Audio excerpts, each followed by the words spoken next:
皆様お待たせいたしました。それではお時間となりましたので、セッションを再開させていただきます。Let's begin our next session. 続いては、外国人起業家が語る日本の本当のところと題しまして、パネルディスカッションを行ってまいります。Our next session titled Japan Honestly Global Founders Speak Out. それではご登壇いただきますパネリストの皆様をご紹介いたします。Please welcome Khayrilloev CEO, Mr. Bilal Kharouni. Logistical CEO, Mr. Khayrilloev. そしてモデレーターを務めていただきますのは The moderator is Communications on Partnerships at Shibuya Startup Support Strategic Advisor at Sunrise, Ms. Mari Matsuzaki. And now, Ms. Matsuzaki, please proceed. All right. Is my microphone working well? Yes. Good. All right. So, hello everybody. Thank you and welcome to Japan Honestly. And we have two amazing global founders today, where we dive into how is it to really start businesses and grow businesses in Japan. And before we start, I would like to quickly introduce also about Shibuya Startup Support. Does everybody know about Shibuya Startup Support? All right, a few hands, great, thank you. So Shibuya Startup Support, it's a government-backed startup initiative by Tokyo Shibuya City Office. And we started back in 2020 to help international founders and startups to start businesses and grow business in Japan. So Shibuya locally, it's in, if you might know from the Shibuya Crossing as well. We are located there. It has used to be very vibrant local startup ecosystem in Japan. And as a Shibuya city, we also want to expand that more globally as well. Within Shibuya district, we have 2,000 plus startups, a lot of IPO companies as well, and we hope to see more international startups and founders growing from Japan as well. I'll be really quick because we want to dive into two amazing speakers today, but we offer soft landing support, including startup visa programs, as well as seminar classes that are relevant to how to enter the Japanese market, proof of concept support, and so on and so on. We do have a strong global network. So if there's any ecosystem builders here today, we love to collaborate with you. As well as every Wednesday, we have Snack and Connect. So if any of you staying in Japan this week, you're more than welcome to join us. But this week, it's a national holiday, so I have to double check again. But we do it every day. But also to celebrate Sushi Tech, we have side events happening tomorrow night as well. I know there's a lot of side events happening throughout this week. But if you guys in cyber tech or cybersecurity, we have really, really cool demo hacking happening as well as startups. So if you're in the field, investors, startups, ecosystem builders, media, you're welcome to join us. Enough about me speaking.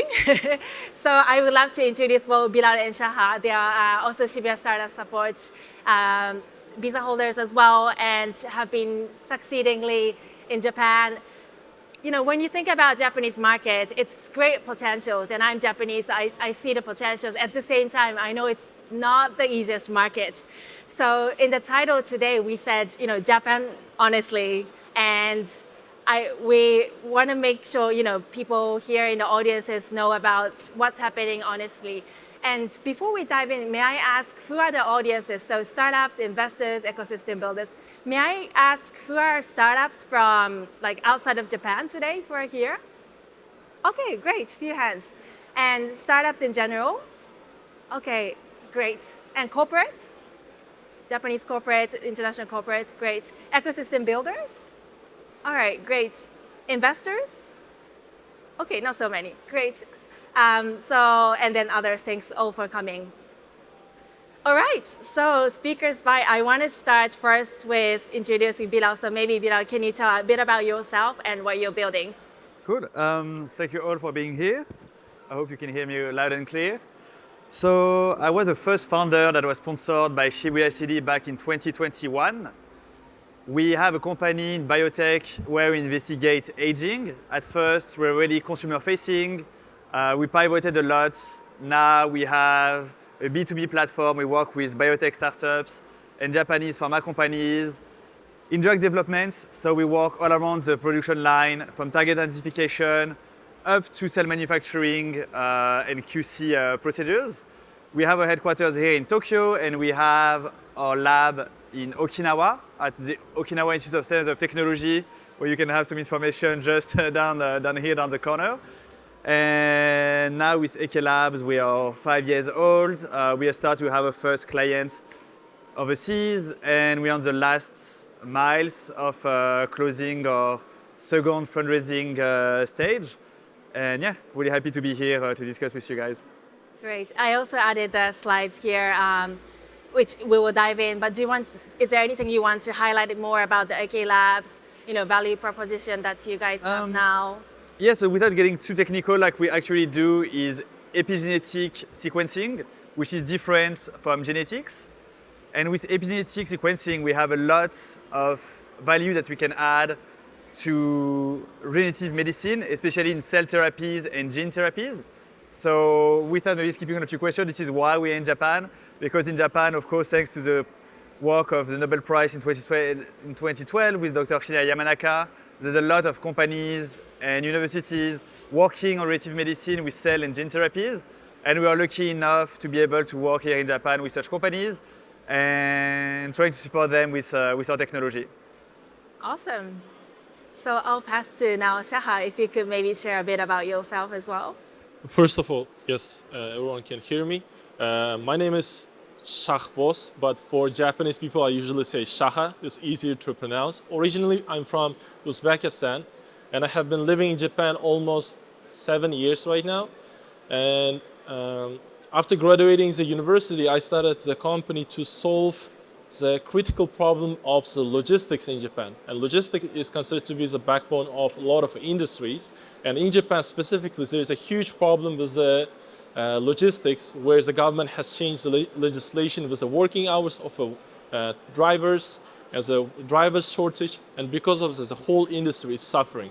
And for that, me and my team started to optimize the whole logistics, making it easier for logistic companies to understand their logistics and also solving it through the joint delivery platform. Joint delivery means basically a platform where companies can share their truck space together with other companies. And also recently we started to implement AI agents to the workflow of logistic companies. So basically we started our company around 2024 September. And since then, we secured our pre-seed funding, and this year from May, we're also starting our seed funding to accelerate our progress. Right now, we have been working with both big logistic companies and also small, medium-sized companies. Maybe some of the names you might know is like Nomura Holdings is one of the biggest warehouse companies in Japan. We have been serving some of their clients, Ota Market, and other like small, medium-sized companies in Japan. Thank you very much. Great. And which comes to, the questions of expectations and reality, because you both thought Japan, as one of the potential markets. You're here, you're in Tokyo. So when you go back through at the very beginning of the journey, so what was the expectations? Like, why Japan? And how was it actually when you kind of landed? Was there any differences? Maybe I'll start with Bilal. Yeah. So at first we built a platform for consumers. So we were expecting consumers to be interested in looking at the epigenetics at full resolution, to have some insight on their wellness and aging. And we thought that we would have very low interest from companies that want to do joint research or B2B, because we were slightly very young companies and also foreign-led. And what we found out is that doing consumer health products in Japan is extremely difficult. And at the contrario, what we found out is that we had a lot of interest coming from corporates, coming from huge companies that wanted to collaborate with a smaller, newer company like us to help them with the pipeline. So what really surprised us is how open actually Japanese corporates are to collaborate with startups. very patient, and are actually quite, once you build this relation of trust, quite ready to do commercial projects and to actually have projects and be milestone and can lead to something that can be, really able to grow your business. And when we have these opportunities quite early on in our journey, it's been really essential for us on how we grew the company and how we pivoted to go from consumers to really being able to go from more like B2B, because I think the ecosystem in Japan was so welcoming to work with corporates. Okay. How about you for Sasha? To be honest, like the reason why I started is that first of all, I really like Japan, and I saw the really big opportunity in logistics here, where, as I said, there's a lot of change is happening, and there's a huge problem. And where is the huge problem? There needs to be startups who needs to solve these problems. So my kind of like reason why I started with the Japanese market was that I found the opportunities that could be solved and potentially could lead to the successful startup. And if we talk about the expectation in the beginning, of course we had like the expectation which were that this industry would be kind of like relatively conservative and slow. And to be honest, it is actually really changing in a couple years. And I think that in the future, this progress will be accelerate more. And I think that like the industry, logistics in Japan, will have a more and more startups, because as I said, there is a huge problem that needs to be solved. Thank you.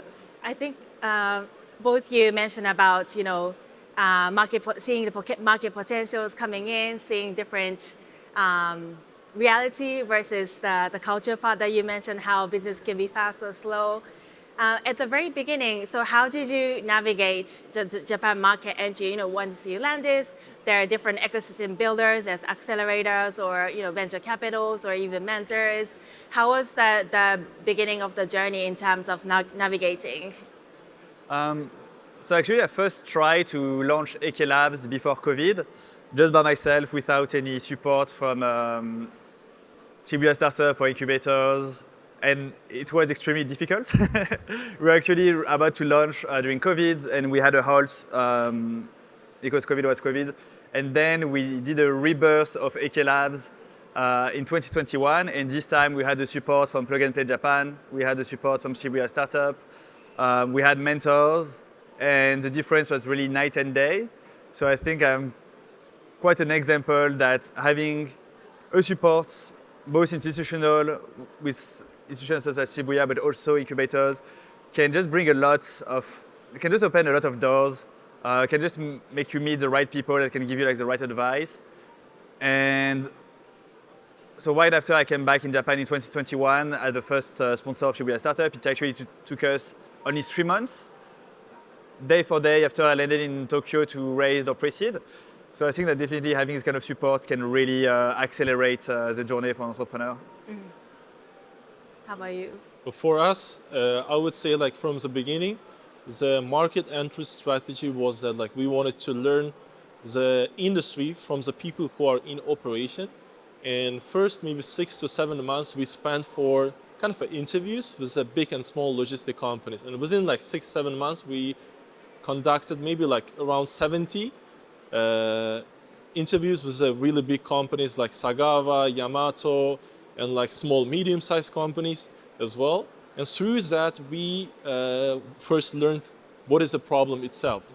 And after that, to get our first kind of attractions, it was mostly the ecosystem helps for us, which made most of the introductions, which led to the potential deals for us.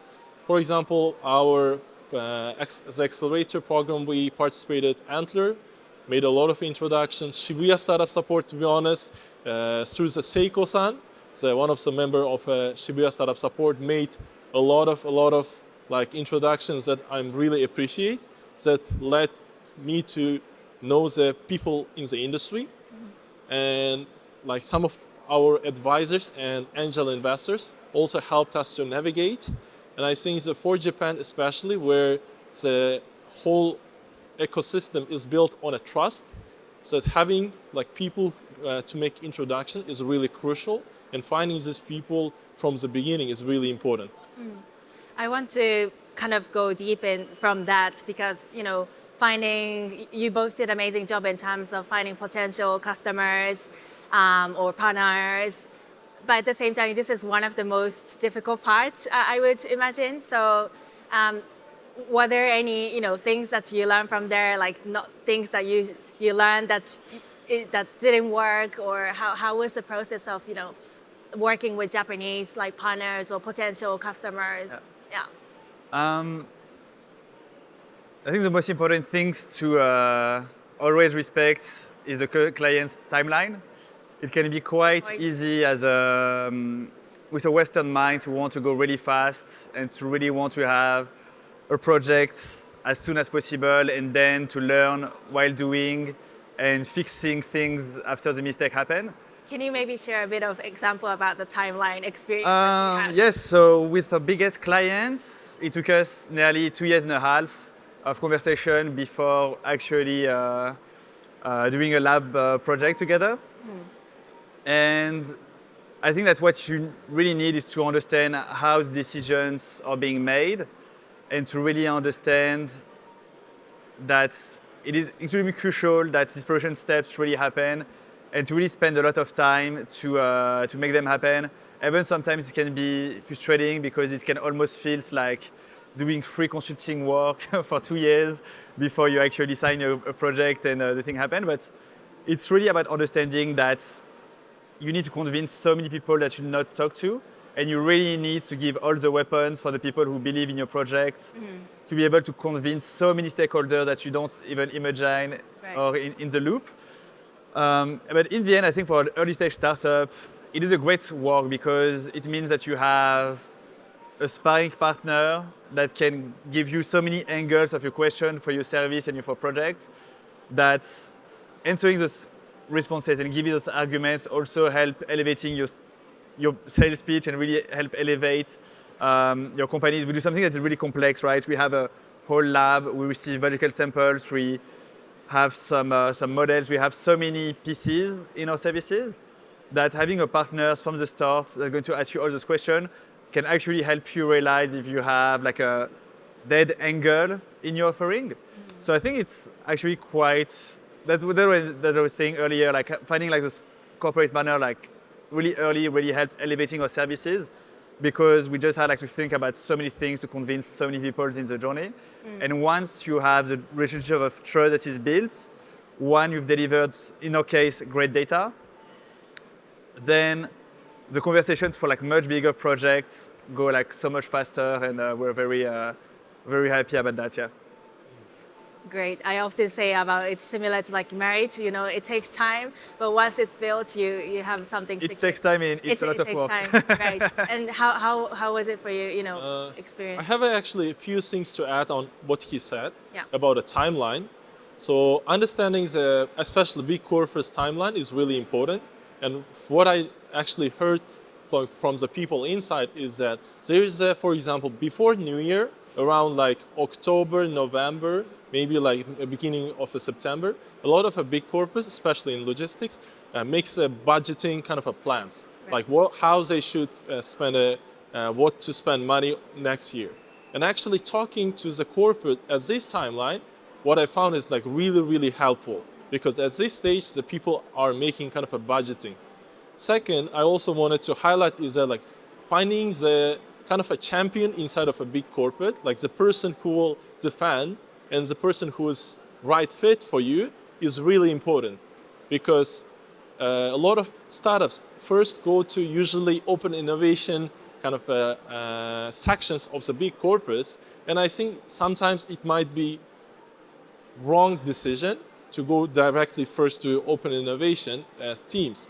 First, I think that like to understand, the companies have to understand the operation, and from the beginning, not to start to radically change, but actually learn with them and actually build them together. Because in our experience, first we try to pitch our ideas to the big corporates, some of the clients that like we will change your operation and make it like 100 times better. but this approach was really wrong. And later we solved this issue and started to tell that like, we understand you have the complexity with operation, and instead of building something from a ground up, let's build it together, and we can put our expertise, and you can put your expertise, and we can do something together. And this approach, to be honest, really helped us. Build them together. Maybe could you give us a bit of example of like what worked? Yes. So, for example, to be honest, I cannot tell the name right now because, but top, I would say 10 logistic companies in Japan, they had tried maybe 5-6 different solutions. And when we had a meeting with them before us, and when we had a meeting with them, they said like, we have already tried, and we think it's like not really useful for us the way you are doing it. And our approach was that like, and they had a like big IT department, and we said like, how about we put our effort, and you guys also bring your IT department, and instead of building something, integrating our solution completely, we can put some pieces to your existing, not like full solution, but only a few of them. And this approach was better because for them, as they have operations going on, they can change the software right away. So they have to add the pieces smoothly so that like there is no problems happens. Got it. Thank you. So how to kind of really work together and understanding their schemes. And in terms of finding potential clients and customers too, but fundraising is also one of the very crucial parts when succeeding in Japan. So how accessible is funding for foreign founders? And maybe Bilal, would you like to start? So I think being an entrepreneur in the end requires being really creative. And for fundraising in Japan, you have many ways to be creative, right? So of course you have the VC funding, and we are lucky enough to have very strong VC investors in our cap table.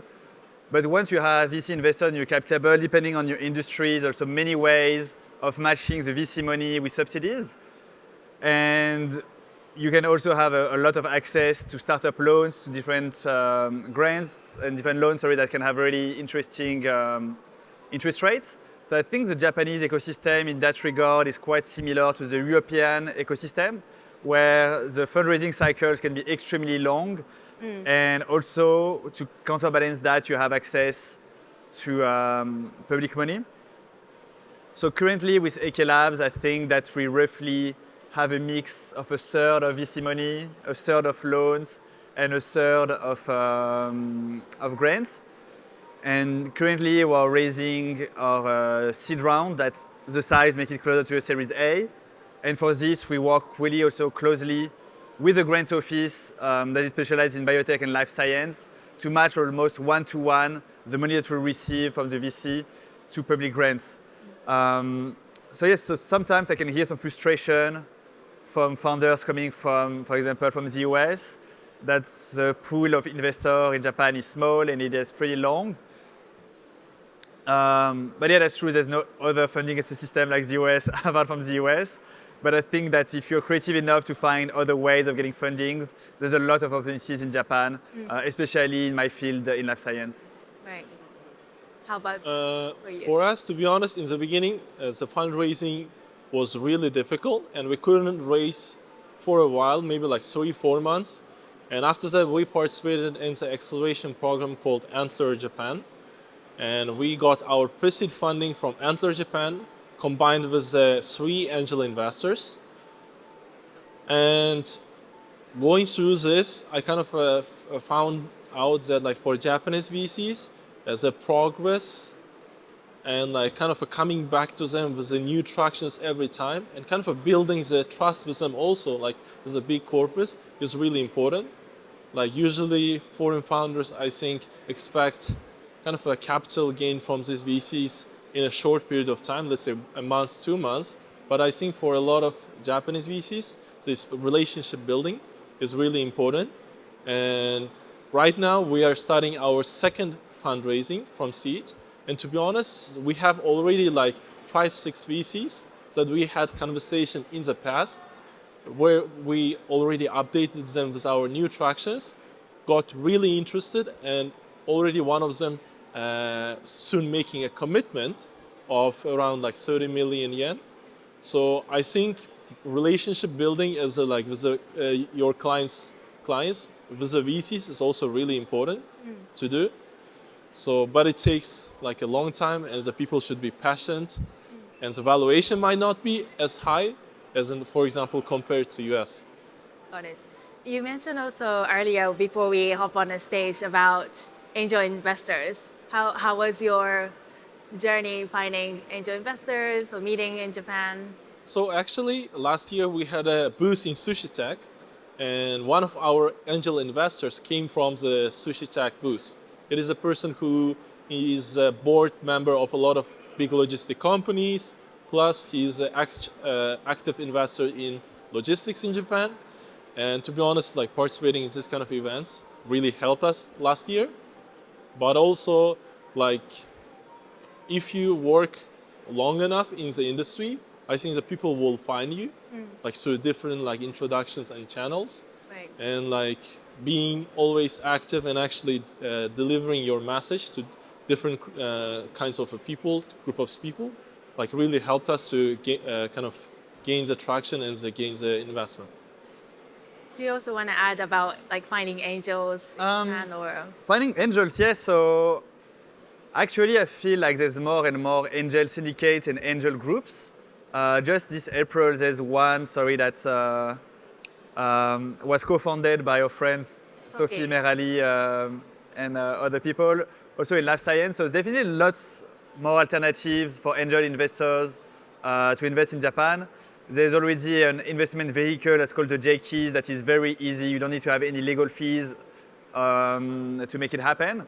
We were lucky enough to have an angel investor that's been a CEO for more than 40 years here in Japan of huge companies and a country manager of huge companies. And yeah, angel investors was at first something that I was not looking at all when I first started fundraising in 2021, because I was just thinking that it would be just too messy to have many investors on the cap table. But now if I think about how I would have acted maybe like 5 years ago, maybe I would have looked at angel investors first. And especially now in 2026, if I would start my company today, I would definitely pitch first the angel groups that exist, that are very active. We received like for our bridge, because we really wanted to work with these particular angel investors. And between the moments we pitched and shook hands and received the money in our bank accounts, it was, I think, like 3 weeks. So there is a scene that is very active and actually signed checks in Japan, which was maybe not the case a few years ago. Wow, yeah. Thank you. I have quite many fundraising questions, but I'm just looking at the timer.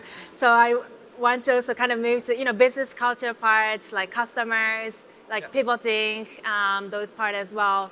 And, working, you guys both been in Japanese market for a few years.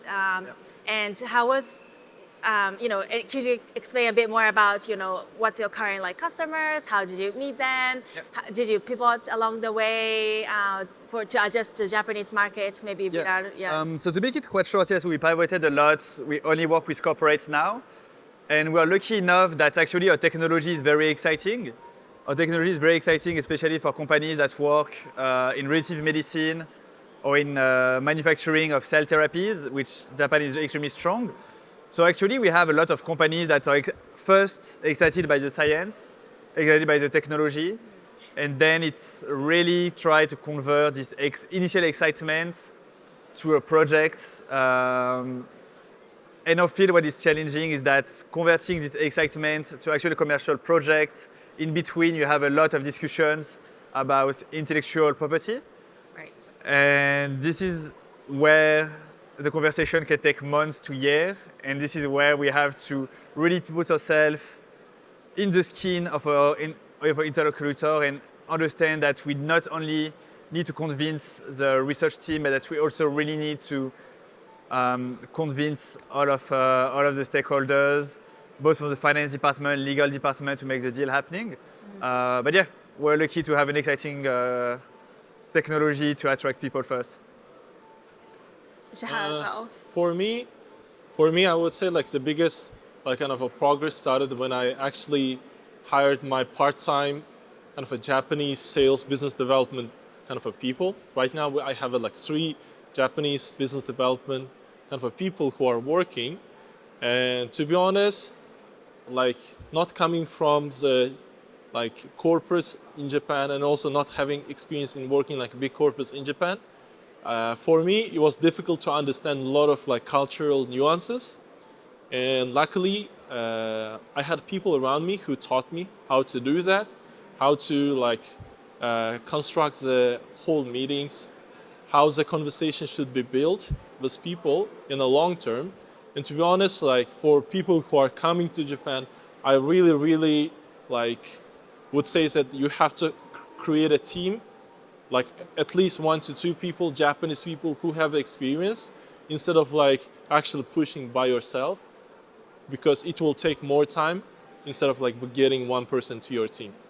Amazing. And I know time is running out, so maybe one last comment to the audiences of what's next in terms of your journey. Any supporters that you like to talk today or tomorrow.